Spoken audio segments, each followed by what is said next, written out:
আসসালামু আলাইকুম। কেমন আছেন সবাই?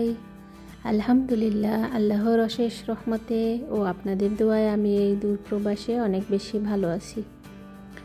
আশা করছি যে যেখান থেকে আমার আজকের ভিডিওটি দেখছেন অনেক বেশি ভালো আছেন, সুস্থ আছেন এবং নিরাপদে আছেন।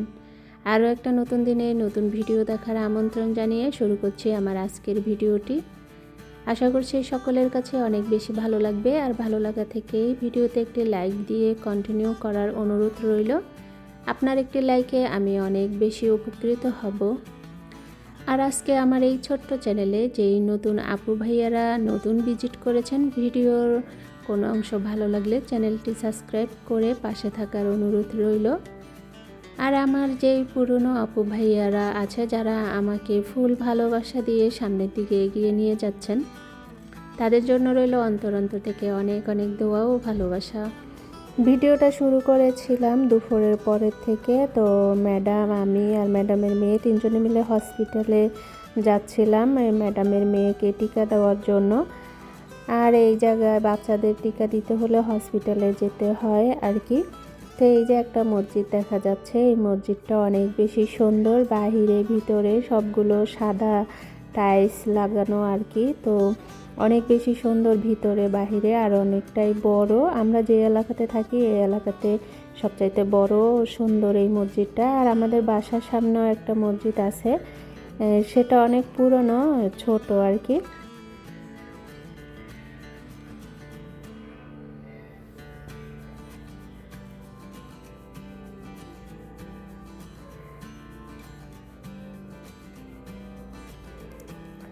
তো আমরা যে হসপিটালে গিয়েছিলাম ওই হসপিটালে ভিডিও করা যায় না, সেজন্য আর কি আমি ভিডিও করিনি। এর আগে একবার গিয়েছিলাম, তখন আর কি আমি ভিডিও করতে চেয়েছিলাম। তো একটা নার্স মানে ডাক্তার আর কি দেখে বলছে আমাকে যেন আমি ভিডিও বা কোনো ছবি না তুলি, সেই কারণে আর এবার আমি কোনো মানে ব্যাগ থেকে ফোনেই বের করিনি। তো এই হসপিটালটা অনেক পুরনো আর কি। এইটা হইতেছে এলো হসপিটালের বাইরের সাইড। তো আমাদের টিকা দেওয়া হয়ে গেছে, তারপরে যখন আমরা হসপিটাল থেকে বের হয়েছি তারপরে আর কি ভিডিও করা। আর অনেক ছোট, অনেক বড় হসপিটালও হলে দেখা যেত যে হসপিটালের সামনে যে পার্কিং এটা অনেক বেশি বড় থাকে, কিন্তু এটা ছোট। তবে এই নামে আরও একটা হসপিটাল হয়েছে নতুন আর কি, অনেক বেশি বড়।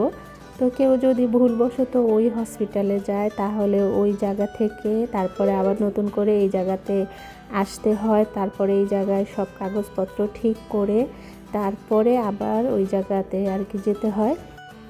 তো আমি জানি বলতে এর আগে আমার অনেক বেশি অ্যালার্জির সমস্যা হয়েছিল, তখন আমি ওই বড় হসপিটাল আর কি আমার কফিলের ভাইয়ের ছেলের সাথে গিয়েছিলাম, মানে সে আমাকে নিয়ে গিয়েছিল ওই বড়টাতে আর কি। তখন ওই জায়গায় আমাকে কোনো কিছুই মানে ওষুধ পানি বা কোনো ডাক্তারই দেখেনি, বলছে এই জায়গাতে এসে কাগজপত্র করে তারপরে আবার ওই জায়গায় যাওয়ার কথা। তো সেটাই আর কি হয়েছিল।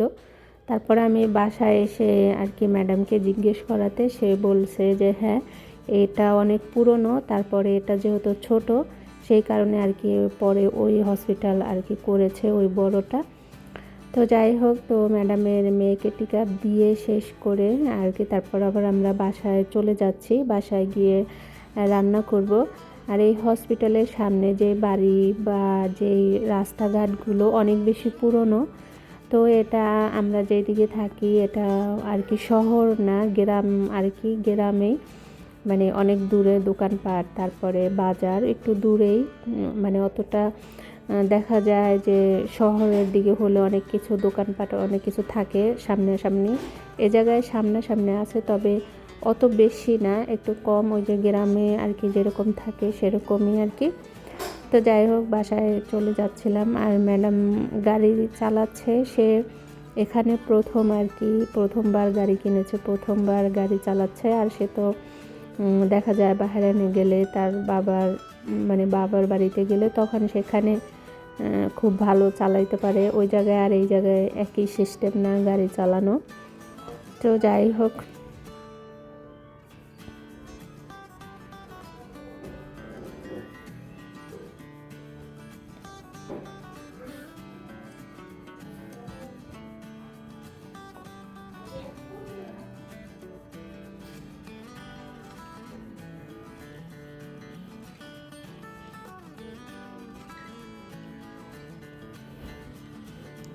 তারপরে এই যে বাসায় চলে আসলাম। এই যে সামনে দুটো গাছ, এই দুটো কি গাছ আমি নিজেও জানি না, খেজুর গাছ নাকি তাল গাছ, কিন্তু খেজুরও ধরে না, তালও ধরে না। তো যাই হোক, এটা হইতেছে গেল আমার কফিলের বাড়ি। তো এবার বাসায় চলে যাব। তারপরে এই যে গিয়ে রান্না করব ছটখাট সবার জন্য আর কি, পাস্তা রান্না করব, লুডুস আর কি। তো আমার কাছে মনে হয় খুবই ছটখাট, বেশি একটা সময়ও লাগে না, আর অত বেশি ঝামেলাও লাগে না, কাটাকাটি করো রে ধৌ, অনেক ঝামেলা লাগে না। দেখা যায় মুরগি ভাত বা অন্য কোনো রেসিপি করলে অনেক বেশি দেরি হয়, আর এই পাস্তাটা রান্না করলে তাড়াতাড়ি হয়ে যায়। তো এদিকে আমি পাস্তা সিদ্ধ বসিয়েছি গরম পানি দিয়ে, এখানে তেল দিয়েছি, আর ওই যে টেস্টি যে আর কি মশলা বলে সেটা দিয়েছি। পাস্তাটা অল্প একটু সেদ্ধ হয়ে এসেছে যখন, তখন এখানে আমি আলু আর কুসা আর কি দিয়ে দিয়েছি, তাহলে আর কি তাড়াতাড়ি একসাথে সেদ্ধ হবে। আমি কোনো লবণ দেইনি আর কি। তো এই যে দিকে আমার পাস্তাটা একবারে দেখা যায় 90% আর কি সেদ্ধ হয়েছে। তো পাস্তার মধ্যে যে পানিটা, সেই পানিটা আমি ফালাইনি ওই পানির মধ্যে। তো এবার আমি টমেটো সস আর কি দিয়ে দিয়েছি, তবে এটা কিন্তু ওই টমেটো সস না আর কি, যেটা আমরা দেখা যায় আলু ভাজা বা বার্গার দিয়ে যেটা খাই সেটা না, এটা হইতেছে গেলো পিৎজার যে একটা সস, সেটা টমেটো আর কি।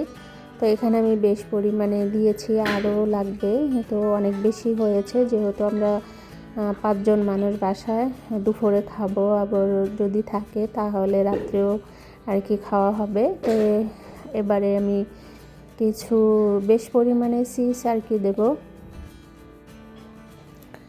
তো এই এত কিছু চিজ, তারপরে এই যে টমেটোর সস, এগুলো দিয়ে রান্না করলে তো অনেক বেশি মজা হয়, একেবারে দোকানের পাস্তার মতো আর কি। তো এই সৌদি আরবে আর কি আমি কখনো কিনে খাইনি, আর সৌদি আরবে এরকমভাবে পাস্তার দোকানে পাওয়া যায় না, পাস্তা পাওয়া যায় না আর কি দোকানে কিনতে। তবে বাহরাইন গেলে আমরা অনেক বেশি খাই, আর বাহরাইন গেলে তো বেশিরভাগই বাইরে আর কি হোটেলে খাওয়া হয়। তখন আমরা দেখা যায় সকালে না, দুপুরে তারপর রাত্রে আর কি পাস্তাটাই খাওয়া পড়ে সবারই, আর অনেক বেশি মজার হয়। তো যাই হোক, তারপরে যে এদিকে আবার আমি কিছুটা পেঁয়াজ ভেজে নিয়ে তারপরে এখানে মুরগির মাংস দিয়ে দিলাম। তো মুরগির মাংস আমি আগে থেকে কেটে কিছু মশলা মাখিয়ে রেখেছিলাম আর কি, তো সেটা দিয়ে দিলাম। আর কিছু মুরগির মশলা আছে সেটাও একটু দিয়ে তারপরে মুরগিটা ভালো করে ভাজা ভাজা করে নেব। তারপরে এখানে মাশরুম দিয়ে দিলাম, যেটাকে আমরা সহজ ভাষায় আর কি বলি ব্যাঙের ছাতা। আসলে গ্রামে যখন থাকতাম তখন তো ব্যাঙের ছাতা নামেই চিনতাম, মাশরুম নামে চিনতাম না। এখন তো এই দেশে বা বাংলাদেশে এখন এটা অ্যাভেলেবেল, মানুষ খায় বা বের হয়েছে। তো যাই হোক, তারপরে আমি এই যে ভালো করে একটু ভাজা ভাজা করে, যেহেতু ফ্রোজেন করা মুরগি, ওরকমভাবে না ভালো করে ভাজলে গন্ধটা যায় না। তারপর আমি এই যে পাস্তার মধ্যে দিয়ে দিয়েছি। তারপরে এই যে ব্রকলি কেটে ধুয়ে রেখেছিলাম সেটা দিয়ে দিলাম। আর ব্রকলি বেশিক্ষণ জাল দিলে গলে যায়, খেতে ভালো লাগে না, সে কারণে দেখা যায় নামানোর 5-7 মিনিট আগে আমি আর কি ব্রকলিটা দিয়ে তারপরে আর কি নাড়াচাড়া দিয়ে ঢেকে রেখেছিলাম।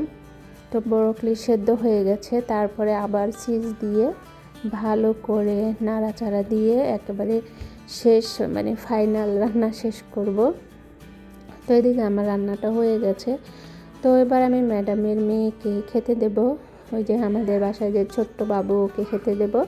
তারপরে আবার আমি নিজে খাবো আর কি। অনেক দেখতে যতটা লোভনীয় হয়েছে মাশাআল্লাহ, খেতেও ততটাই মজার ছিল আলহামদুলিল্লাহ।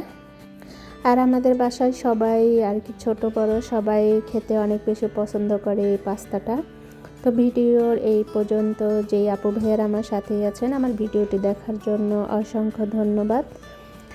ভিডিওটি আজকে এই পর্যন্তই রাখলাম, আগামী ভিডিও দেখার আমন্ত্রণ আগে থেকেই জানিয়ে রাখলাম। সবাই ভালো থাকবেন, সুস্থ থাকবেন, অবশ্যই নিরাপদে থাকবেন, আমার জন্য দোয়া করবেন। আমিও আপনাদের জন্য অনেক অনেক দোয়া করি। আল্লাহ আপনাদের নেক হায়াত দান করুক, আমিন। আসসালামু আলাইকুম, আল্লাহ হাফেজ।